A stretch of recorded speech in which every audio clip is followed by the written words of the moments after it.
জনগণের ভোটে নির্বাচিত হয়ে সরকার গঠন করা বৈধ, আর জনগণের ভোটে সংস্কার হবে সেটাকে বলে অবৈধ। এমন বিচারিতা বাংলাদেশের মানুষ সহ্য করবে না। ভাইরা আমার, আমরা সংস্কার পরিষদের কথা বলছি, এটা নতুন কোনো কথা নয়।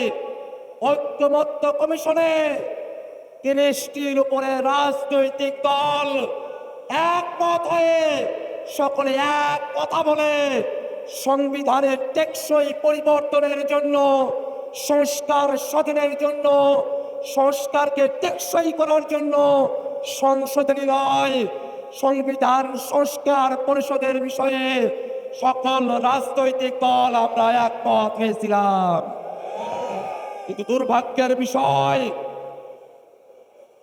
ভোটের আগে পর্যন্ত তারা ফরমালি গণভোটের বিপক্ষে বলে নাই, কিন্তু ভোটের পরে টু-থার্ড মেজরিটি পাওয়ার কারণে তারা জনগণের রায়কে বিভ্রান্তি দেখানোর সাহস করছে। জনগণ গণভোটের মধ্য দিয়ে বাংলাদেশের রাষ্ট্র কাঠামোতে যে পরিবর্তন চেয়েছে, আজকে 2/3 ক্ষমতার জোরে তারা সেটাকে অমান্য করার পায়তারা করছে। ভাইরা আমার, তারা সংবিধানের কথা বলছে, আমরাও বলি দেশ পরিচালনা করতে সংবিধান লাগবে, কিন্তু সেই সংবিধান ৭২-এর মুজিববাদী সংবিধান না। সেই সংবিধান শেখ হাসিনার সংবিধান না। সেই সংবিধান কোন দল বিএনপির সংবিধান না। দেশ পরিচালনার জন্য সংবিধান লাগবে, সেই সংবিধান হতে হবে জনগণের সংবিধান। আর সেই সংবিধানে জনগণের কথাগুলো থাকবে, তার অন্যথা আমরা হতে দেব না। আমরা তো বুঝি আপনারা সংস্কার চান না, গণভোট চান না।